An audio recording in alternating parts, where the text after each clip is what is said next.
to right. Okay.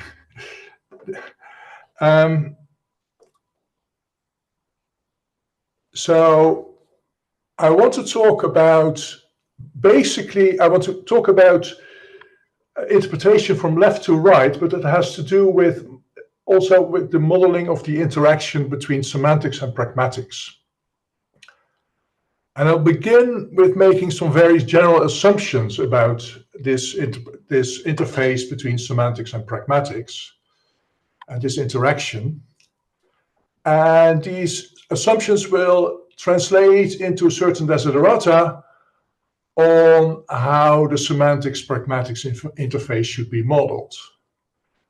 And when I've done that, then I will give a rough sketch of a theory that potentially satisfies these desiderata.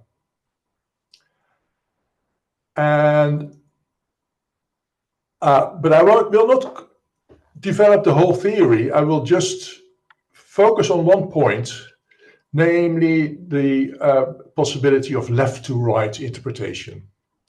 And that will be the main focus of my talk. So the first assumption that I'm going to make is that, well, that interpretation indeed goes from left to right, right? So when you hear a sentence, then as soon as the speaker starts uttering words, you start interpreting, right? And so your interpretation as a process follows the linguistic precedence order. It follows the order in which the words are spoken. And that's not only, let's say, something that we have from introspection, but it's also something that the psycholinguists will tell us. Interpretation goes from left to right. Sometimes I think there will be backtracking, but that's not the overall picture. Now, this order processing feature of interpretation is of course familiar from very early work, and it's already key in the work that people did in the 1970s on pragmatics, especially Stolnaker and Kartunen. In their early work, you see that left to right interpretation, by which I mean interpretation in the linguistic precedence order. So if your language is Arabic or Hebrew, then it's the other way around, of course. But it's this is easy. So well, I will just refer to it as left to right. Okay, so and recently you see this coming back. So there's work by Schlenker and there's work by Chris Barker, where left to right interpretation is emphasized again. So, for example, with Stolnaker, in Stolnaker's very early work, he says, after some proposition has been asserted, then the speaker may reasonably presuppose it in subsequent conversation. Right? So as soon as you have said something, it's part of the presupposition of the common ground. If one asserts a proposition using a conjunctive sentence, then according to this simple and obvious principle, the presuppositions will change in the middle of the assertion.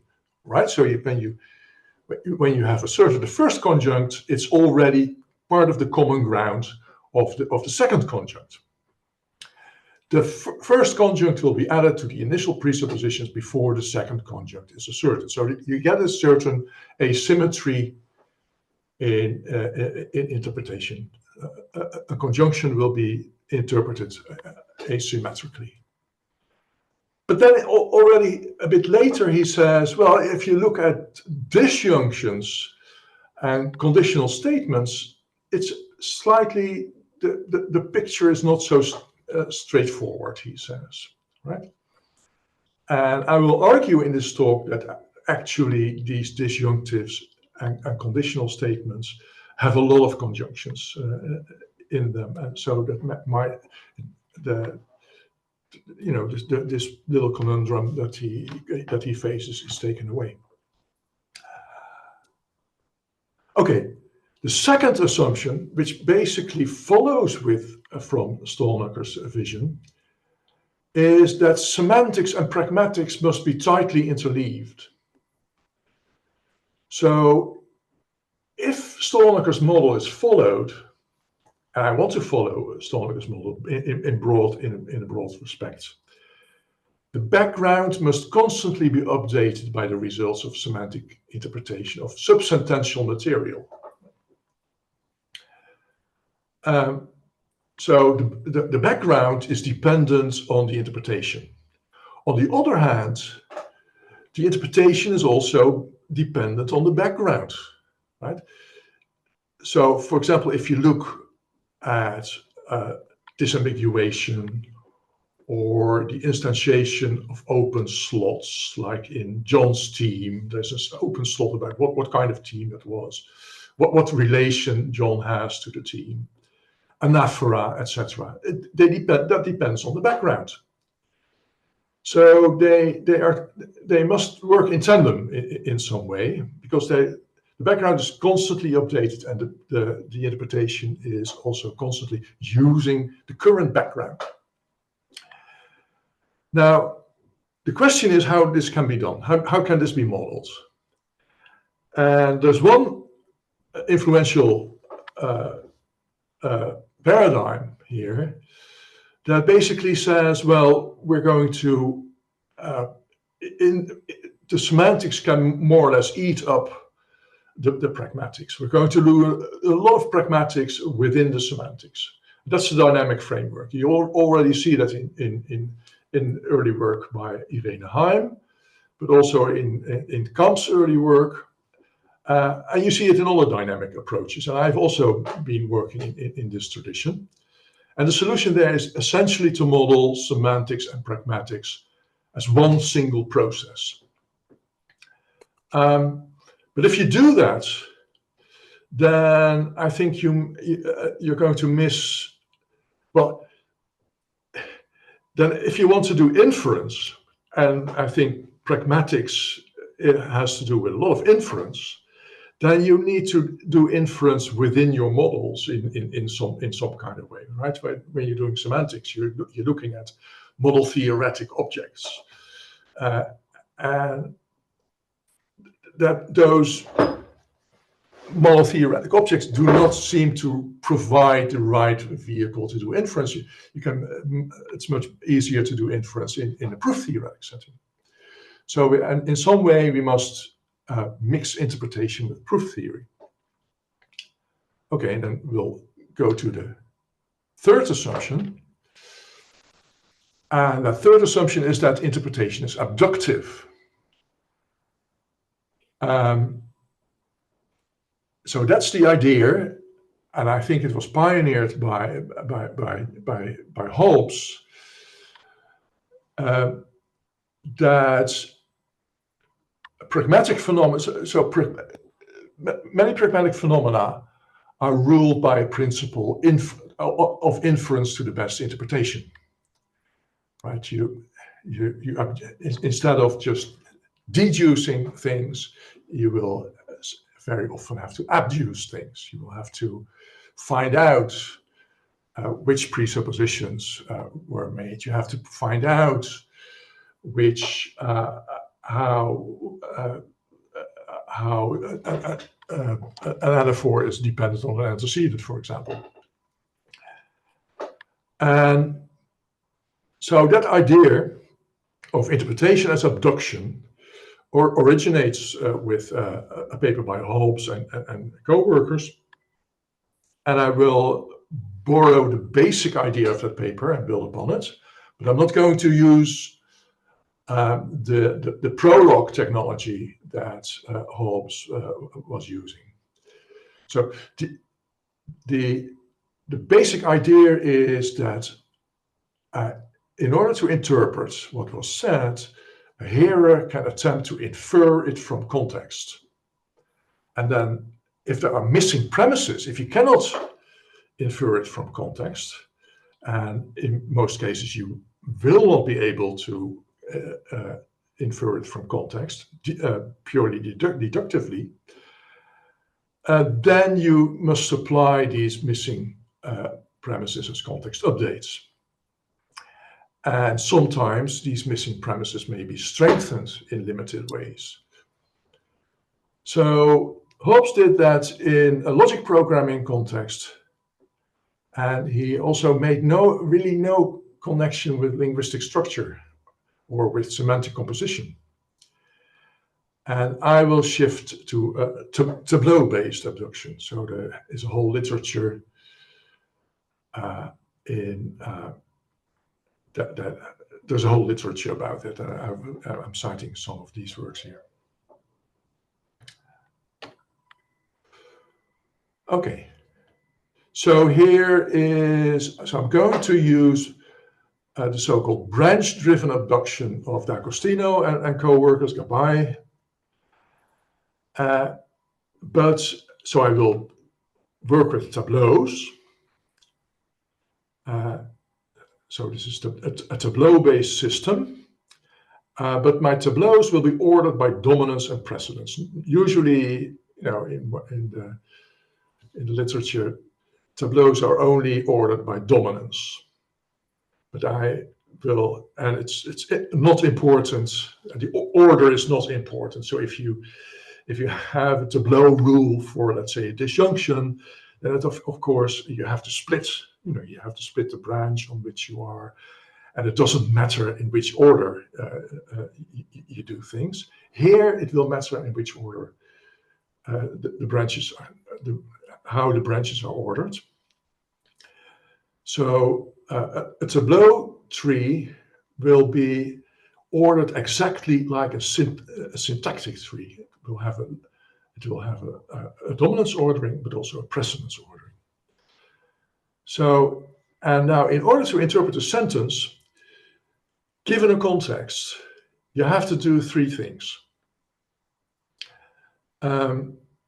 Is the idea, and you have to do them in an interleaved way. So first of all, you need to develop a tableau for the negation of the thing you are interpreting. And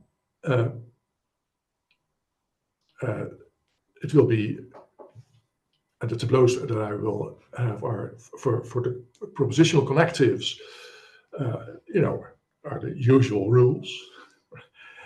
And quantifiers will be treated not with columnization, so they will be variable tableaus, but I will not use columnization, but it's dual urbanization.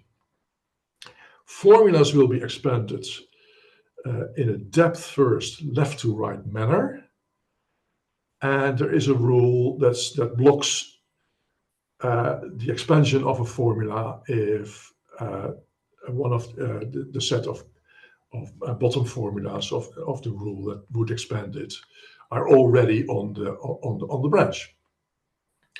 And so we will not be able to characterize entailment with such a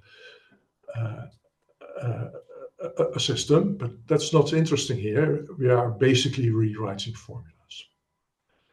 And then incrementally, we also construct a substitution for the Scholen variables, and that substitution is applied to the tree. And we do that branch by branch from left to right,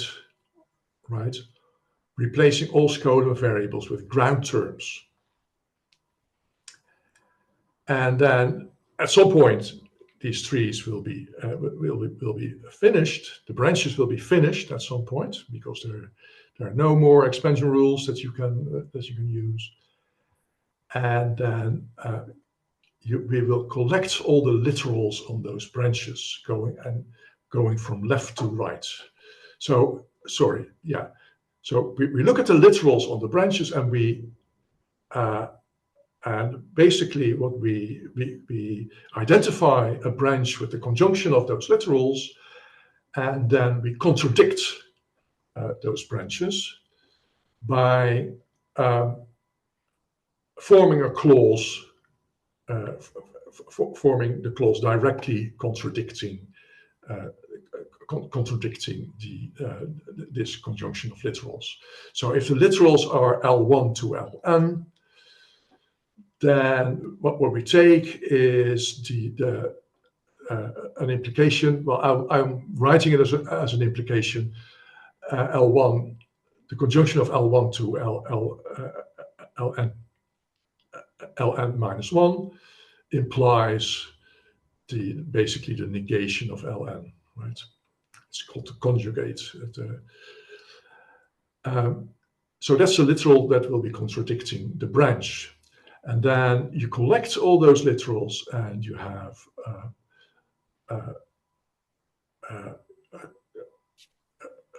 a context which contradicts all the literals up to the point where you were.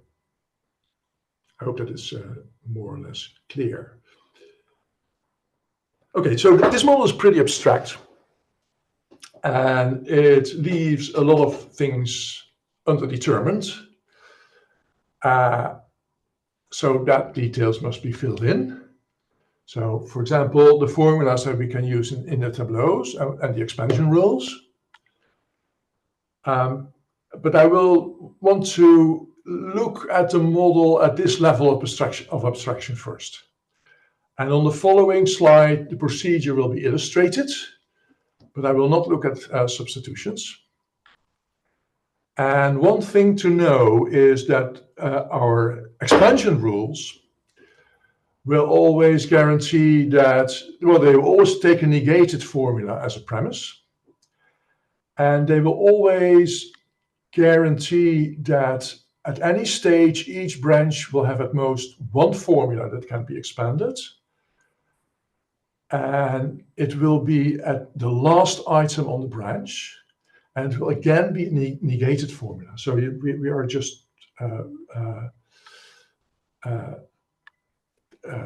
expanding for any branch that is not finished. We expand the single negated formula and the unique negated formula that's on it, and we do that from left to right. So here's a picture. So we'll have, so suppose you want to refute A,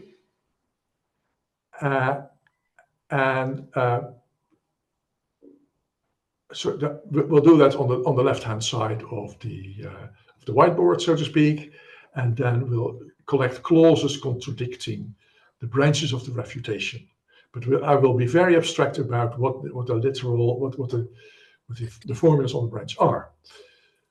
So let's start with the negation of A. So I'm going to refute A. And then suppose that you have a rule that says that the negation of A can be expanded in the following way.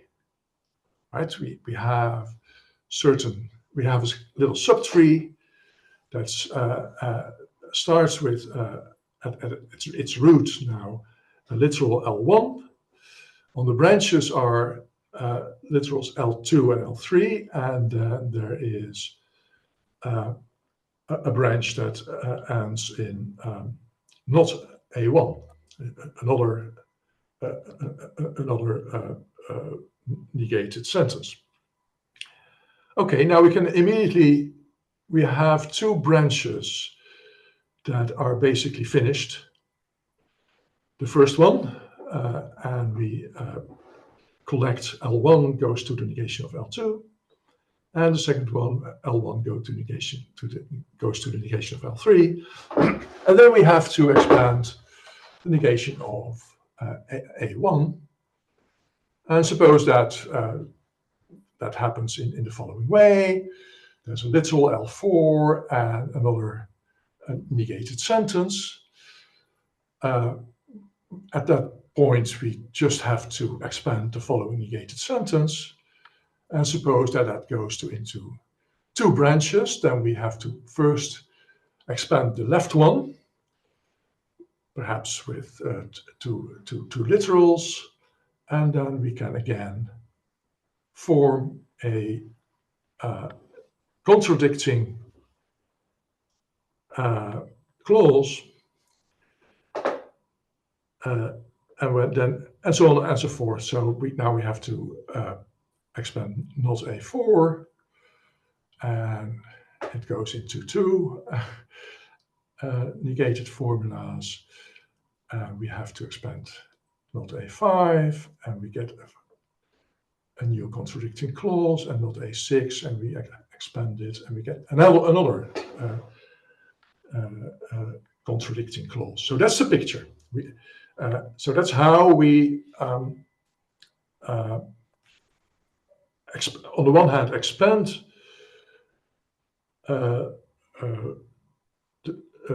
tableau trees, and on the other hand, collect clauses contradicting their branches.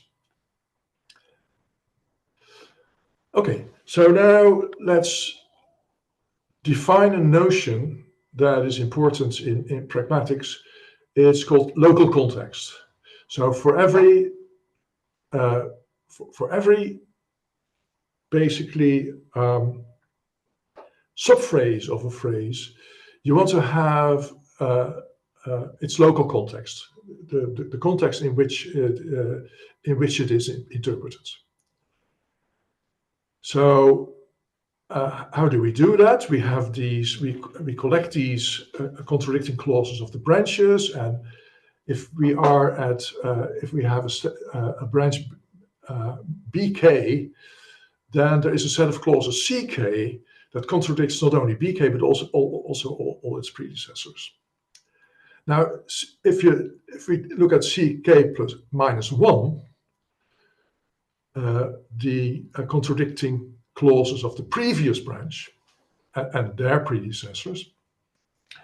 So the contradicting clauses of the branch, all the branches before BK, we call that the current context of BK. So that's the initial context plus results of contradicting all the branches preceding BK. And now we let the current context of a node also be the initial context plus the result of contradicting all branches preceding that node, right? So the branches preceding that node are all the branches preceding the leftmost branch that n is on. And now we define the local context of n as this current context plus the set of literals on nodes dominating n. And so we can now think, so we now have a local context for this node n and the formula that is on it. And we can think of it as the pragmatic presupposition active at that point. So that will be a collection, it will basically be a collection of clauses. And I will come back to this notion of local context, which is very central in pragmatic theory, when I discuss the idea that a semantic presupposition must be entailed by its local context. That was Cartoon's idea. Okay, what I will not do today, basically, is I will not I will not do a lot of strengthening of substitution. Only on this slide I will give some hints, and so the main point for today is left to right evaluation. And that's a bit orthogonal to the idea that's also compatible with the system that contradicting context can be strengthened. So the linguistic interpretation is ampliative. You get a bit more than, so if you get a bit more than the literal meaning of the sentence. That's a very old idea. That's already in Peirce. So I will only constitution, so that so we can look at substitutions. I will only consider substitutions in which column variables are very simply replaced by some constant f of the same type, right? So so we want to make them ground, so we take a constant f of the same type. We have a variable gamma and we replace it by a constant.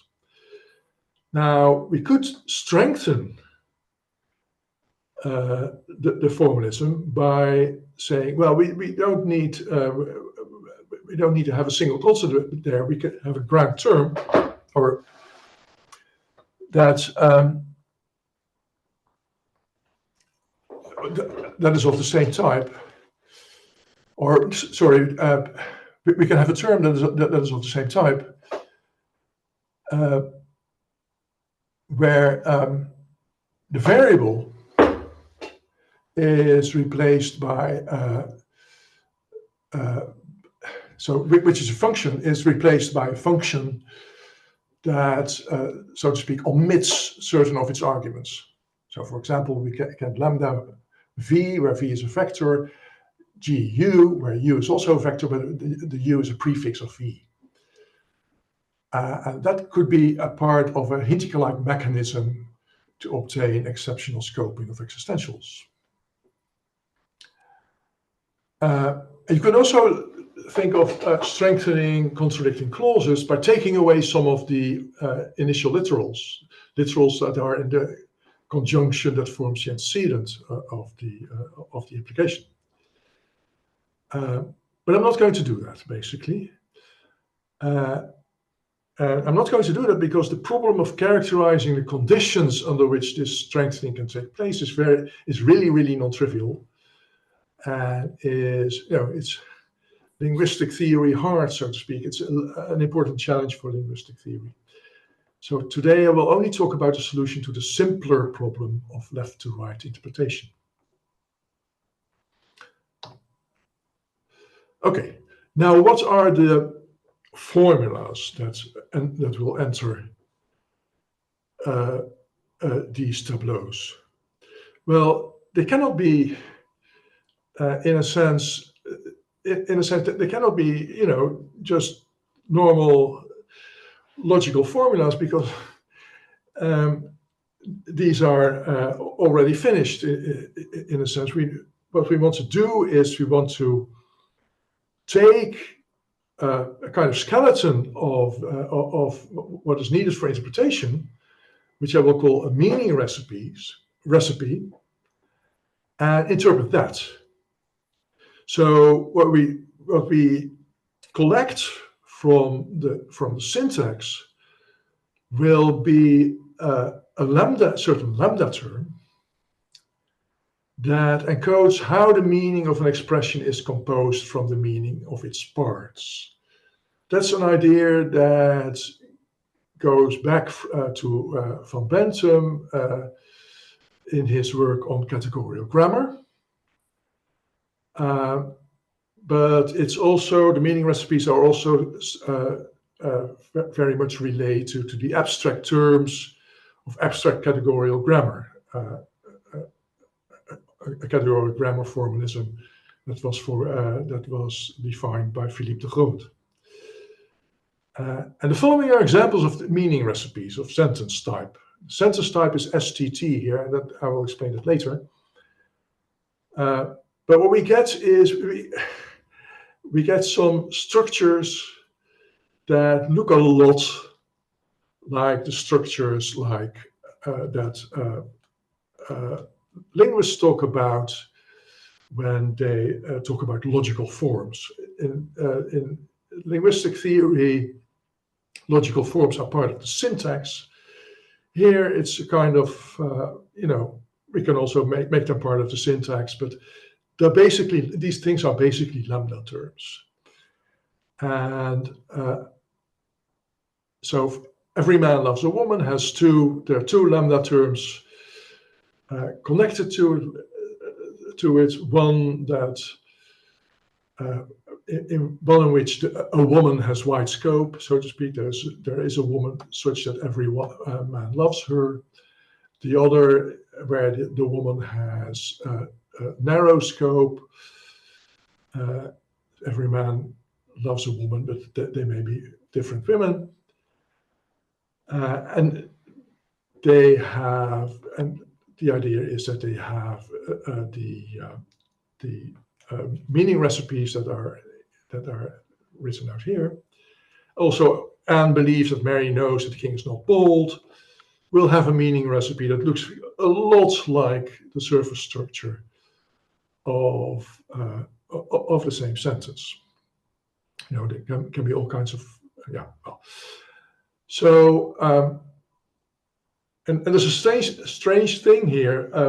Linguists usually have a slightly different notation for lambda terms, but if you actually go to the canonical notation for lambda terms, you get structures that are very close to the linguistic structures. Okay. So the idea is these only model the way things are composed, the way meanings are composed, not the meanings themselves. In themselves, they have no meaning. So all the typed constants in these meaning recipes are non-logical, for example, just codes the combinatorial structure. And there's also this idea that abstract constants correspond to occurrences of words. And so if you want to model that, you should index them. So if you have a word could occur twice, for example, the word he or whatever, and have different meanings. So you have to distinguish occurrences of words. So I will assume that in fact all these constants come with different superscripts, but I will only write the superscripts if they are used. Okay, now we're going to look at a little tableau for a man owns a cat, and the idea is we're not only looking at the tableau for a man owns for the sentence itself, but for a slightly expanded meaning recipe that says, well, it might be the case that it is common ground that a man owns a cat. So suppose the speaker says a man owns a cat, then the hearer has to decide whether he's going to accept that. Then he looks at the possibility that it is common ground that a man owns a cat, and works from there, right? And you'll find so in his epistemic state. So suppose he is in an epistemic state at naught. Then he will have to find a follow-up epistemic state at 1, for example, that in which it really is common ground that there's a man owning a cat. I will also use, so that would be an argument to the term over here. I hope you can see my cursor. There will be a second argument that will be a polarity argument.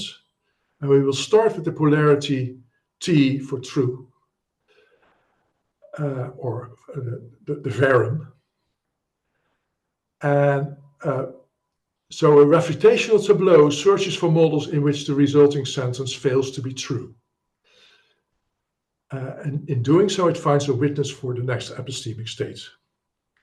So, and we're going to model, for example, negation with switch, not with a classical negation, but with switch of polarities. Okay, so here is a little tree that actually has the form, or well, it's the start of a little tree that actually has the form of the tree that the abstract tree that I showed earlier. But now the formulas are instantiated, so to speak. So we have this negated meaning recipe over here applied. So we first apply it to these two arguments, then we negate it, and then we work out the rule with the rules. This says, well, I'm assuming that the current epistemic state is not empty. There will not be, because we're refuting, there will not be, either not be a state at one under that state, or well, okay, basically, yeah. Well, we take the rule and it's we see that it is that we get the following negated meaning recipe here, and we expand that too, and we get certain we get certain literals at some point, right? So the idea is that this epistemic state, for example, is a set of possible worlds. That the J over here, so it is also a set of possible worlds. These sets are called states. And we model the sets not really as sets, but we model the whole thing as a Boolean algebra in our lowest domain. So we have an atomic Boolean algebra that is complete in our lowest domain of interpretation, and and J and L and S1, etc. are elements there, and there is this relation C that says that J is accessible basically from at one, and it is the relation that is connected to common ground. And here we have literals saying that for all W under J, it's not the case that a certain Skolem term is a man. Okay, let us see how we collect these literals. What we get is, if we go on with expanding this little tree, is a series of clauses that if you and the first two are say something about the relation between the new epistemic state, or the potentially new epistemic state at one, and the original epistemic state at naught. Namely, at one has more information, has fewer atoms below it than at zero. It also says that the new epistemic state is not equal to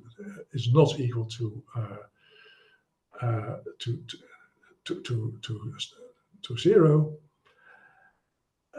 It says that if J is an accessible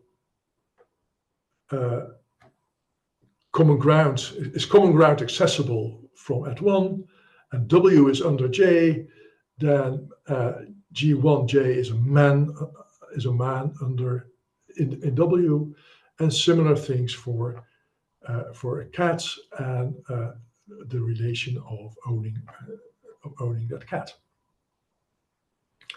And while making this tableau, we made a substitution. Okay, so we have these things, and the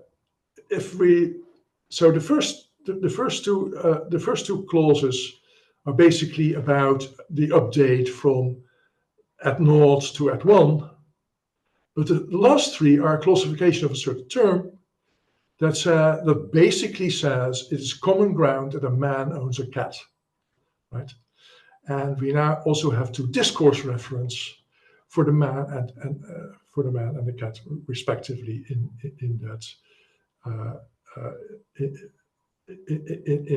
those clauses. And given any J, it will be settled meaning true in all worlds below J, that G1J is a man, right? It's already true there. Okay. Now, let me. So there's problems, standard tableaus.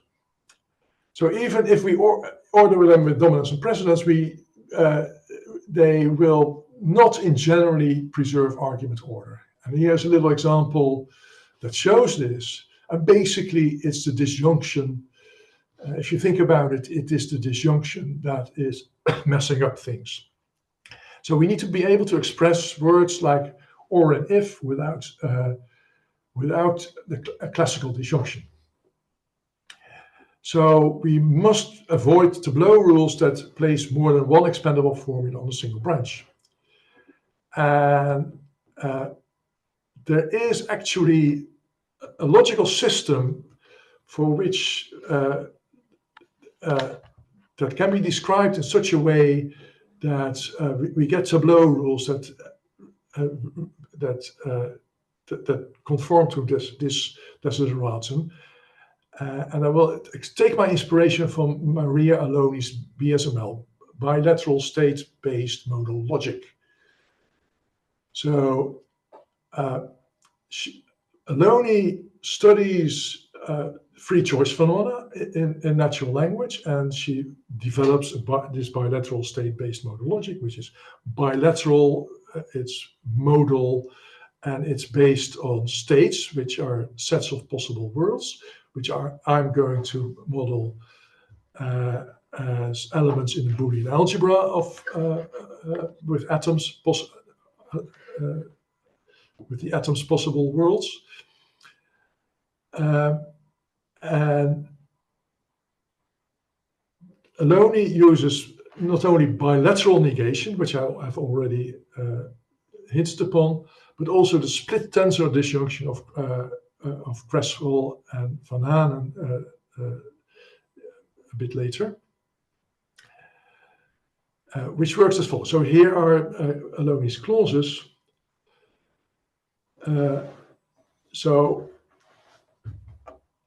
So here we have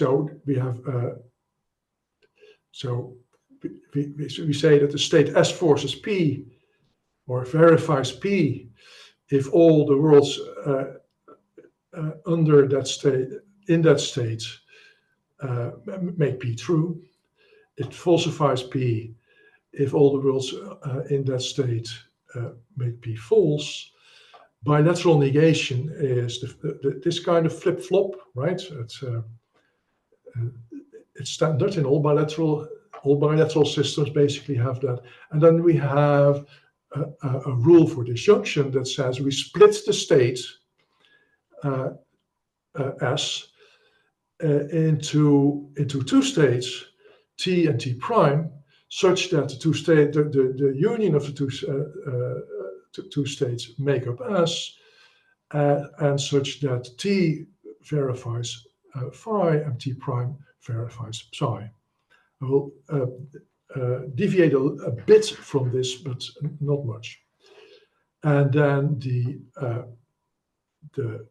negative clause for the disjunction is also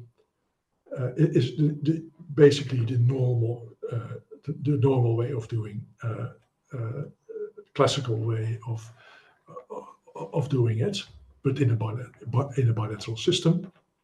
Now, if you look at the right-hand sides of 5a and 5b, you basically see that there are no disjunctions in them. There is the disjunction here on the left-hand side is modeled by a union, but the union sign is in an atomic statement of the meta language. The basic operators are conjunctions here and here too. Okay, so now we have some rules for king and not, that basically follow the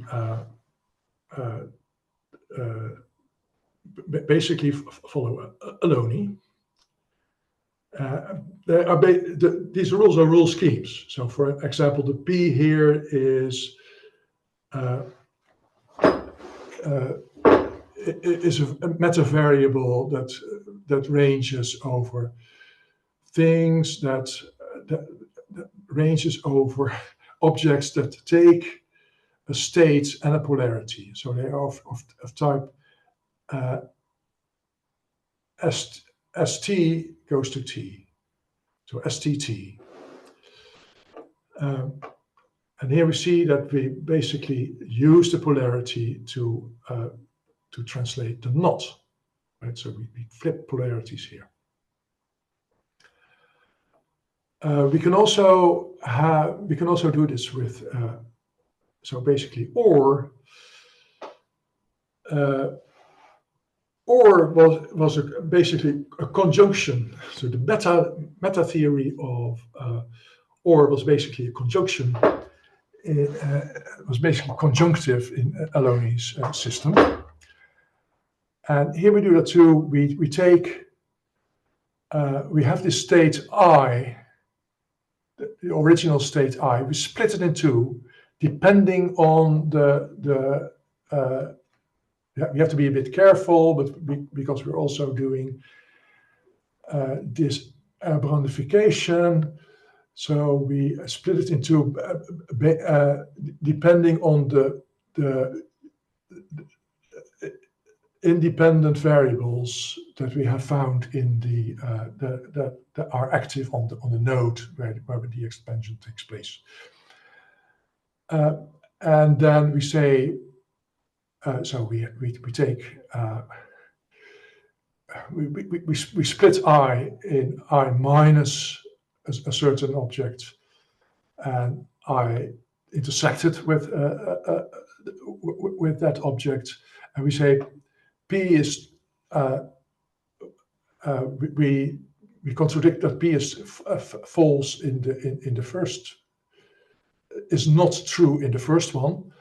And we contradict that P is not false in the second one. And we also contradict that Q is not true in the second one. Right? Okay. Yeah. Okay. I think I must hurry up a bit. So. And will be completely dual, and if will be basically models will also be models on this disjunction in the obvious way. And then there will be rules for every where every now has a presupposition. Presupposition will be marked by a little pi, and the presupposition is that the restrictor of every P prime here is not empty. And for the rest, every looks a lot like the if statement, the clause for if, and the negative clause for every also looks a lot like the state for if. Now the negative clause for if.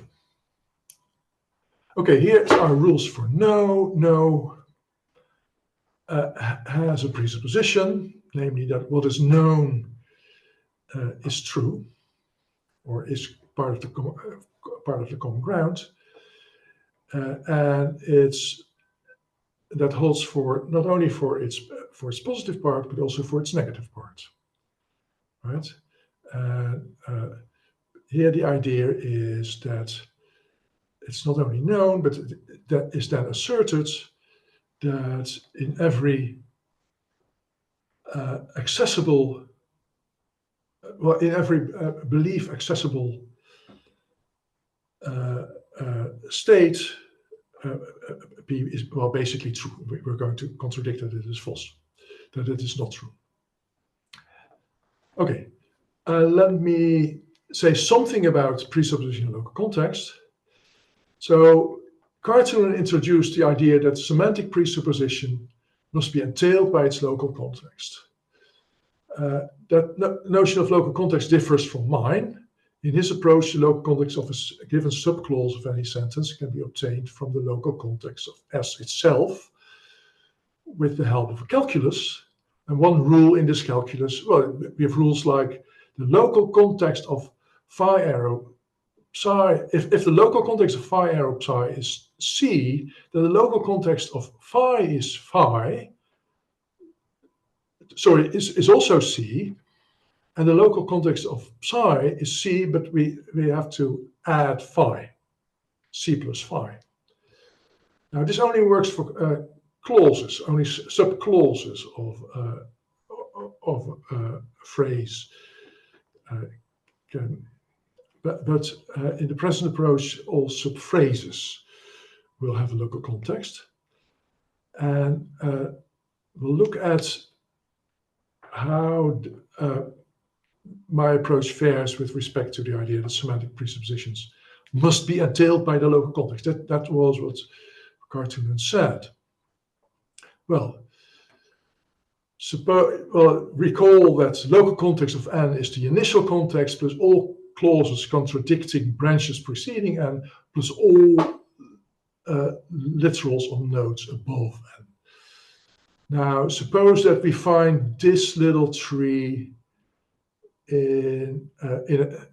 a subtree of a tableau, then this root node will have a certain local context, but it will also be the local. So pi is just a marker, so it's not a literal, but so it will also be the local context of this presupposition, right?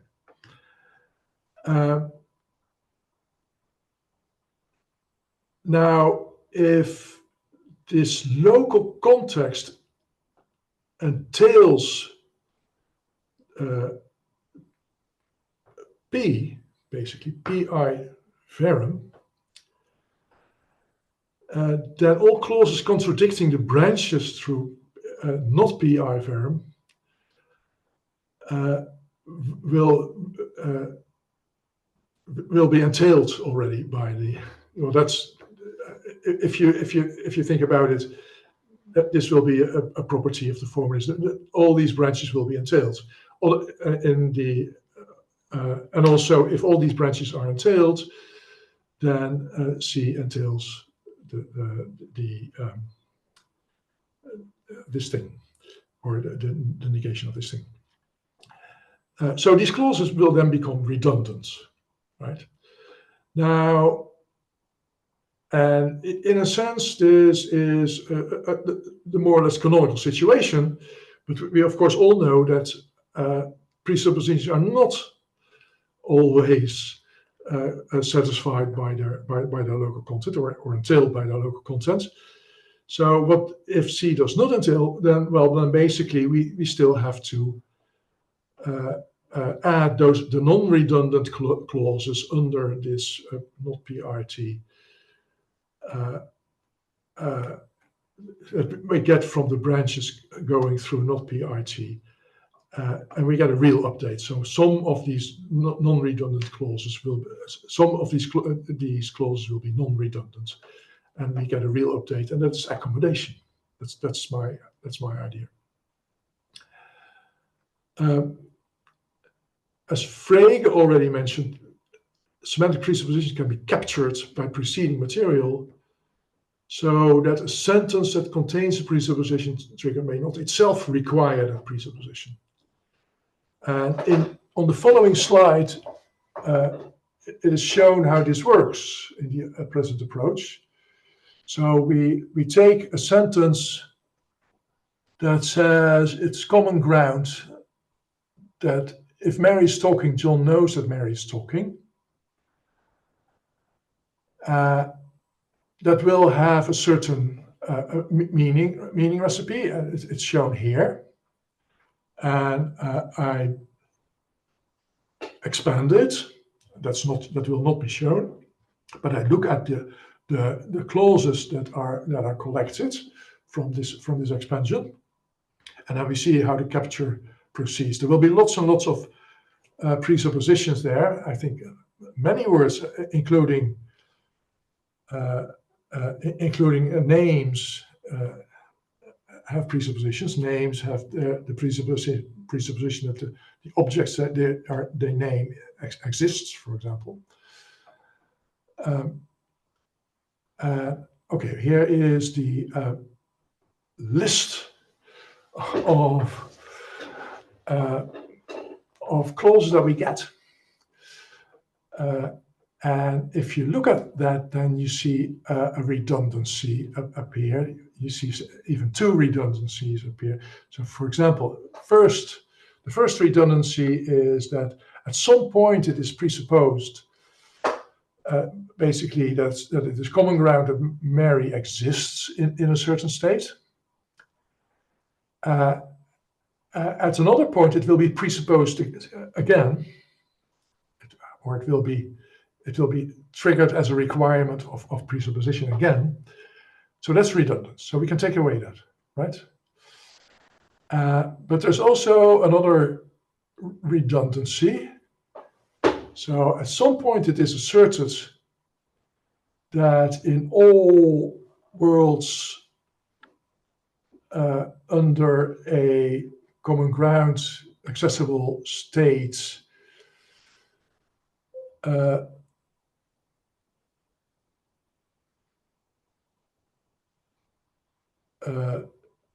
well, under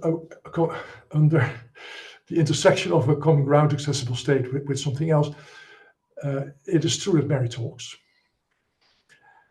And later it will be presupposed again, right? So here we basically state that Mary talks. If Mary talks, then so well, that will come into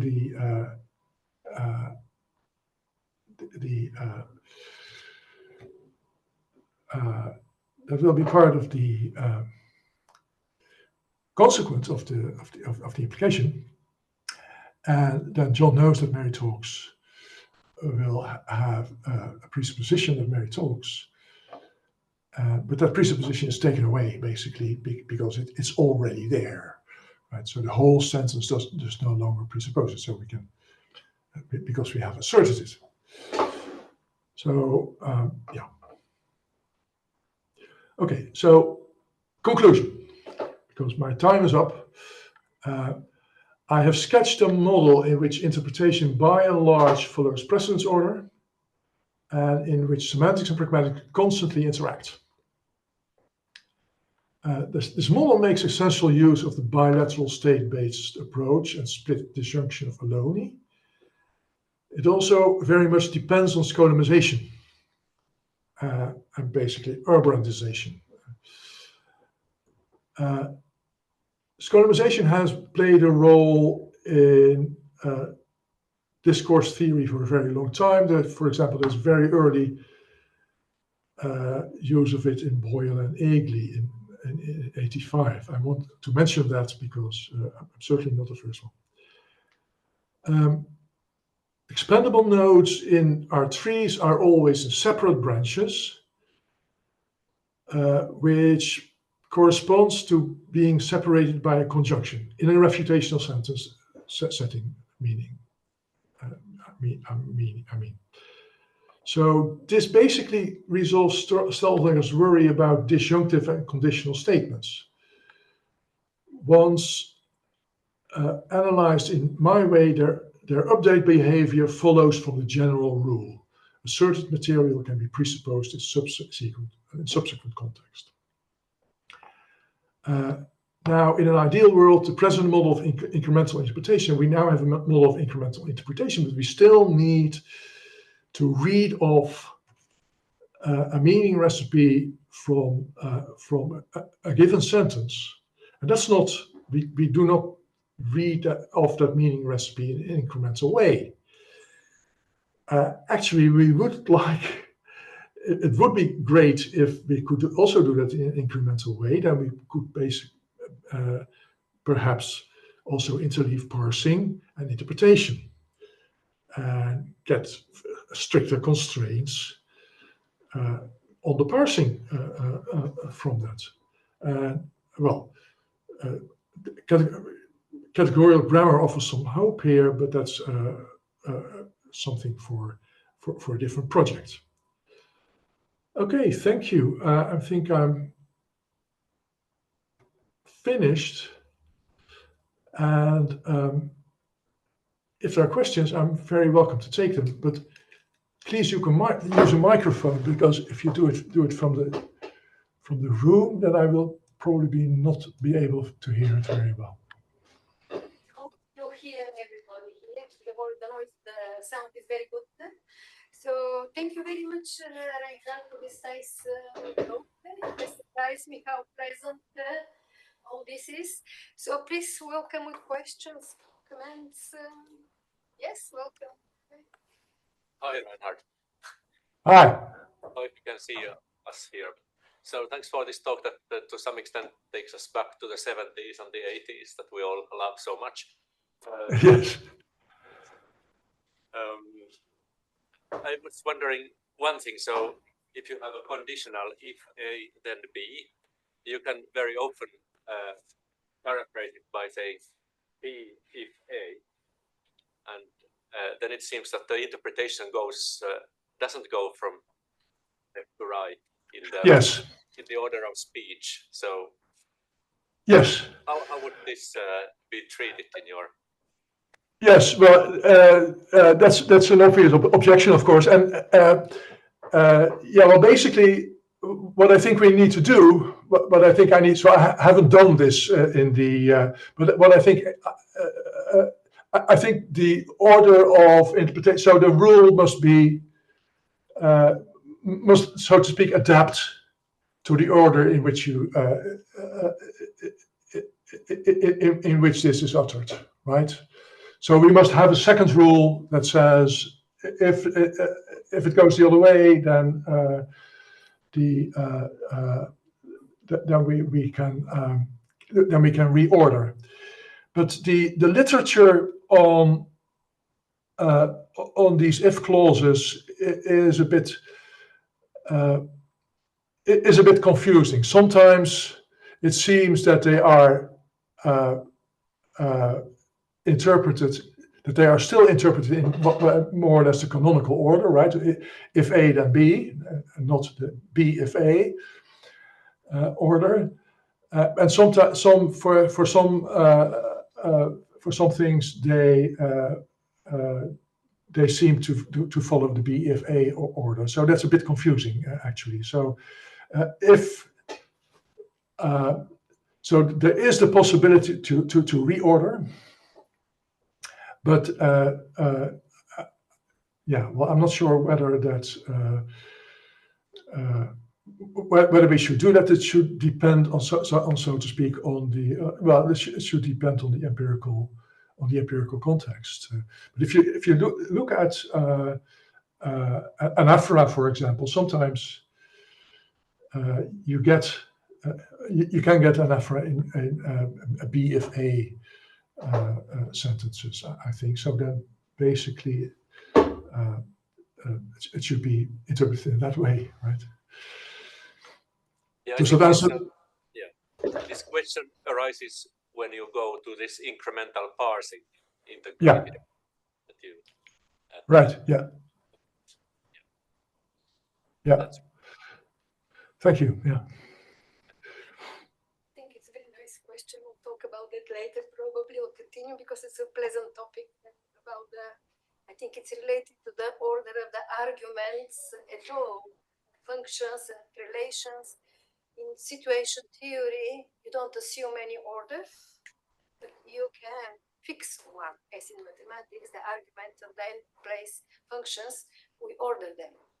But there is, I think, abstract syntax is good at there's an abstract no order there, so you can index them in one or other way, the argument rows. So maybe the same with the implication, because there is a premise and consequence in the implication, so maybe two argument rows and name it condition, consequence, or something like that.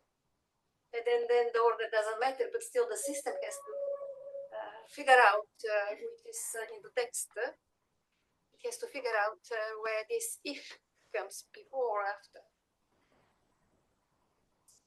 So Right. Yeah. Yeah. I've also been thinking about indexing things in a certain way, but it got very messy, and so I decided to use this Aloni kind of thing, which I found it surprising that it can actually be done, and yeah. So, but yeah. But it is true that there are certain phrases, like Arne said, that are, for example, the if clauses, that are a bit, that do not necessarily follow this canonical order, and that there has to be some solution for that. To continue, absolutely the same question is about the quantifiers. In mathematical text, quantifiers, they can exist for all, they can come before the statement itself or after. So now, because of this formalization of mathematics, I try to write always the quantifiers before the matrix, before the proposition, but in the texts you find quite often the quantifiers following. Right. Yeah, but and then I think now. So yeah. So I think I was careful to hedge. So in one of my first slides, so I said interpretation goes from left to right, but sometimes we have to backtrack, and it might be the case that these things. So mathematical text has to be read very carefully. And sometimes you may need to backtrack and see, you really have to find out how the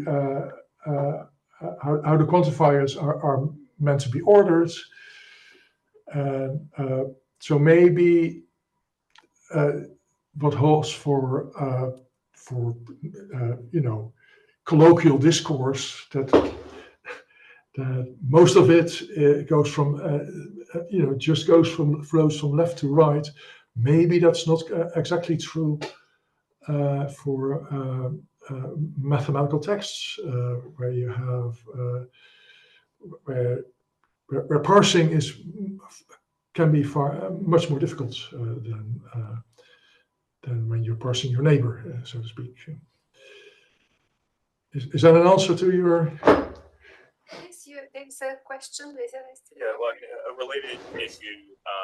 So, kind of analogous to the quantifier being loaded at the end of the phrase is you'll often have, like in a definition, something that looks like a free variable, or maybe it's an instance of an aphora early on, and then at the end there's a clause like where x is actually such and such, right? So it's something that, like with, until you get to the comma for all x, you thought x was free, or likewise, some, maybe not something that looks like a variable, some other kind of term, right, free or referring to something earlier or undefined, and then you get the definition at the end, again, one of these clauses. Yeah, I agree. But then you really have to, you basically have to go back, right? So to the so if you read the where a clause, okay, then things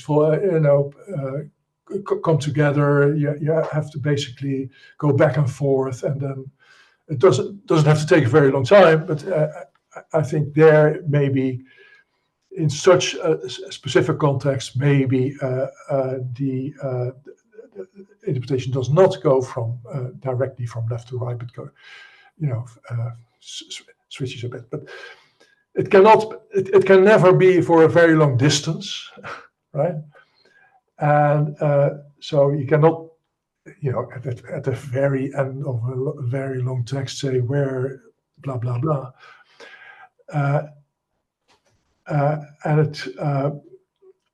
And it is not so very common, I think, in the most natural form of discourse, where people do not think a lot about what was said, but interpret it straight away. Yeah. I think you have a question. Welcome. Yes. Hi, Reinhard. I'm Daisuke, and I have a question about the inaccessibility. Well, I'm not familiar with your system yet, but wondering how your system can deal with cases like John doesn't own a car. It is parked outside. We can have. Oh yeah. Oh, John doesn't own a car. It's outside. It's outside. But That doesn't. John doesn't. You have to block that. You have to block the unauthorized accessibility. Yeah. That would have to do with the. So, in the one. In that case, you do not get a Scotum term. You get an independent variable, right? I see. Yeah. So if you negate it again, then because negation is just a flip-flop, so we do negations with the help of polarities here, then we get the Scotum term back, right? So, but if you block it once, then you don't get a Scotum term. You're in the other environment where you get an independent variable what is basically a universal variable in the clauses, but an existential variable in the trees. But never mind. And the idea is you cannot refer back to that. Yeah. Okay, I'm sure you have an answer for that. Okay, thank you. Questions? Welcome. We have 20 minutes discussion after your talk. So we have 15 minutes, 10 minutes, let's say, for more discussions if you want. Then I would just mention an even older reference that you could make is that Saussure wrote published 1914. Okay. It's a fundamental feature of language that it flows from temporally. So that he emphasized that language is spoken language, and then everything happens in the temporal order. I think. Thank you. By left to right. Thank you. That's a very good quote. Yeah, thanks. Actually, your idea of a citation is exactly an instance of what you were saying doesn't happen in paper, where you have to wait a very long time for the resolution, right? Like within a definition, you usually get resolution of all of the term meanings by the end of a sentence or paragraph, but citations, you might need to go dozens or hundreds of pages later to actually be resolved. It is still left to right, but it's very far left to right so far as you have to wait till the very end to resolve it. Yeah, so the processing cost would become greater and greater, wouldn't it?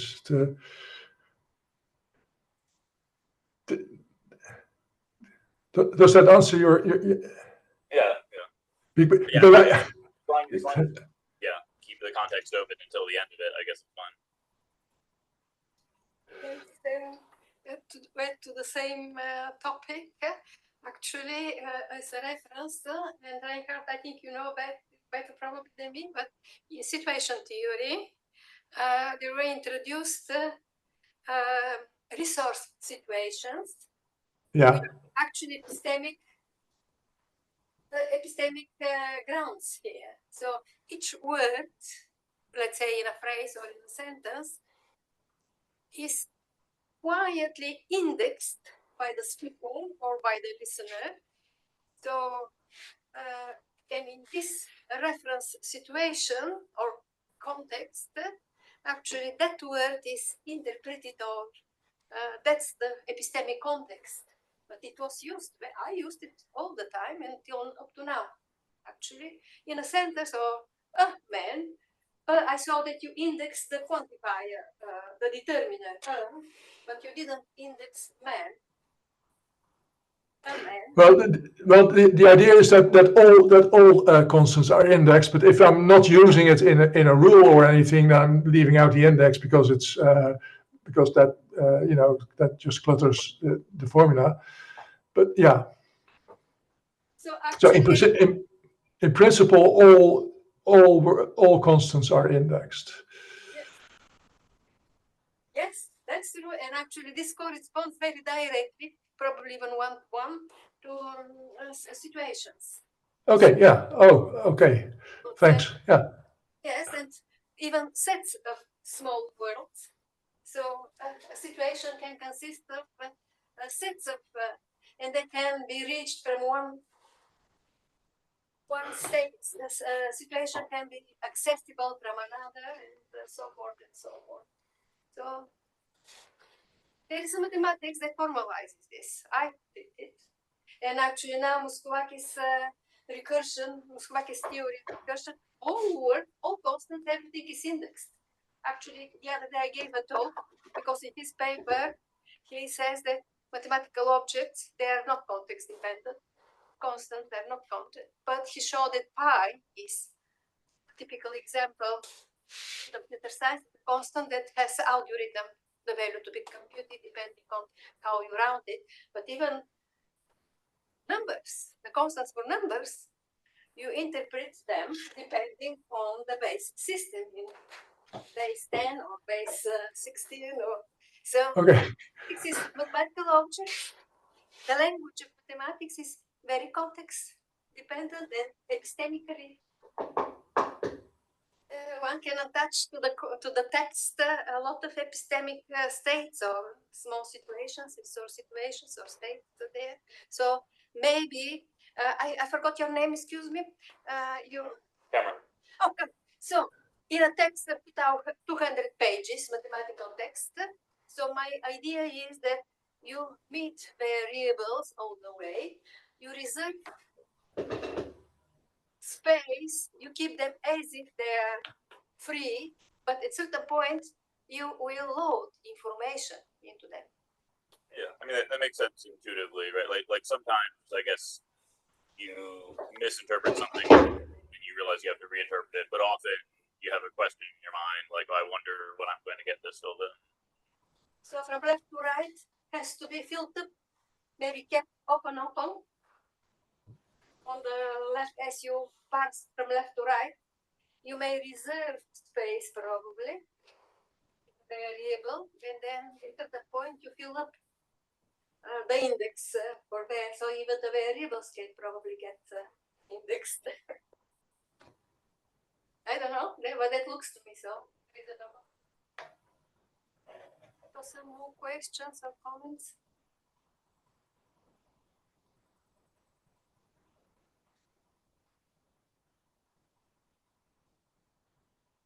So thank you very much. It was very, very nice talk. So it seems to me that back 100 years ago, in 90s, I prepared something in situation theory for such analysis, but I never did it. So,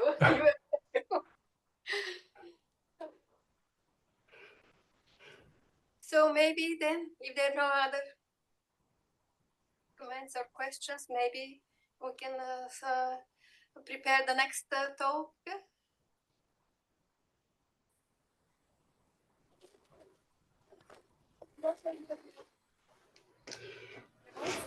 Please stay with us as much as you can. We are missing that you are not here, but the travels were very easy. There were no crowds on the road. In spite of the announced rights, everything was very peaceful. So maybe Stefan is the next speaker. Stefan, you can probably now. How do I switch? So Reinhard, probably you have to release the share screen. You probably have to stop sharing.